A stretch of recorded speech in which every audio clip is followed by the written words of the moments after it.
Was pretty good though since then.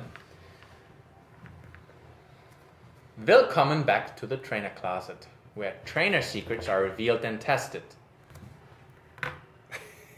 Individuals' result may vary depending on microbiome and genome, or whatever else you do. Now here's Mike. Let's talk about what's going on currently in our fitness lives, Arrest. So What is current?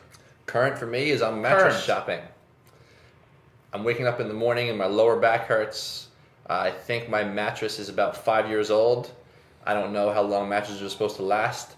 I didn't buy an expensive mattress. I bought, the 1-800 mattress that probably costed me $500.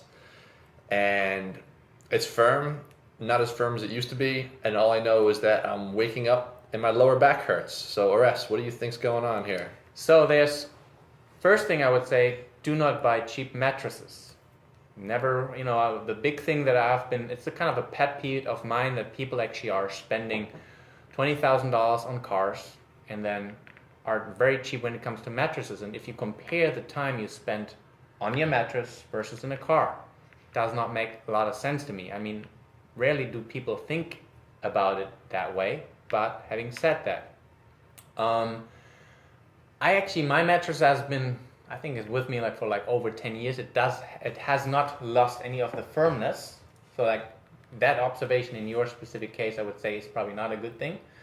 The secondary thing I would say is that I do not believe that the mattress is the main cause of this specific problem. So when do you go to bed normally? 11, 12. Do you sleep well? I sleep really well. I sleep really deep. I barely ever wake up during the night. And when you go to bed, do you kind of feel like you're really, really, really, really tired and that's the reason why you go to bed? Or you go into bed kind of because it's time to go to bed, I have to wake up the next morning type thing? You're still kind of energetic?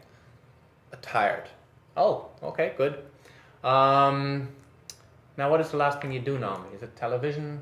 Is it? Yep. I try to turn my phone off about an hour before I start winding down, and then I watch a show for an hour. Usually I'm asleep before the show's over, but that's how I wind down at night. I watch a show for an hour before I fall asleep. So to just explain what I'm a little bit on about is basically that our ancestor had a certain way of living. And it basically started in the morning with the sun coming up, bright light.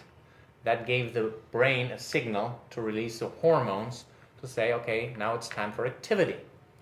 And they kind of slowly but surely go down with, the daylight going away, and then slowly but surely the hormones of sleeping come in.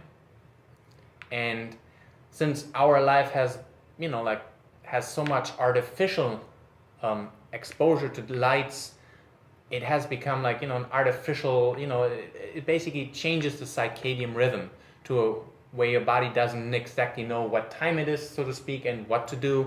And sometimes it actually changes hormonal output to kind of save some of the energy for later.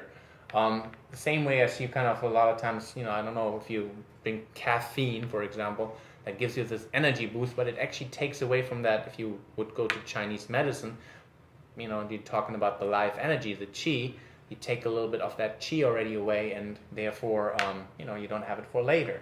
And so there's a little bit of, to my point for you, I would just try to, regulate my life a little bit more to fall back to the places that it used to be, so to speak, with our ancestors. That would be one test I like what you did there, and I like how you compared sleep to evolutionarily how our bodies evolved using sleep through all the years, and how we live in a world currently that isn't the most conducive, especially us in New York City. Yeah. Isn't the most conducive to natural human rhythms. Behaviors. We're inside, we're underneath artificial light, we're underneath light and in front of screens that are portraying light into our optic nerves long after sunset. So I can totally pick up what you're putting down in terms of comparing my sleep issues to potential other issues. But what if I have everything else in line and it's just the fact that I'm not sleeping with the right alignment? How do I figure out what mattress to buy that's going to help me sleep with a better alignment? The stupid thing in that direction is you would have to test it. That's kind of the thing, and that's, I don't know, some of the mattress stores actually will give you, test rides for like 10 days or something like that. So that is actually the way to do it. Or like you have to go and take a nice little day and, go to the mattress store and lie on each one of them for a little, period of time, I guess, and figure that out if that affects your body this way or that way. It's basically with everything else in our life, because it depends upon who you are. Like in this specific case, it probably depends upon your curviness or your background of spinal alignment problems or not.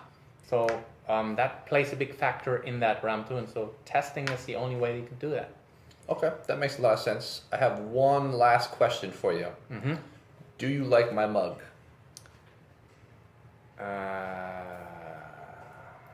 I would have one more last question for you. Who did buy that mask for you? My mom got me this, but if you want, we could probably get you one too. That would say second best trainer ever. I like that idea, and I actually have to say that's exactly what your mom should be doing. If you guys have any tips for me, please leave them in the comments. Signing off, Chelsea says goodbye. And subscribe.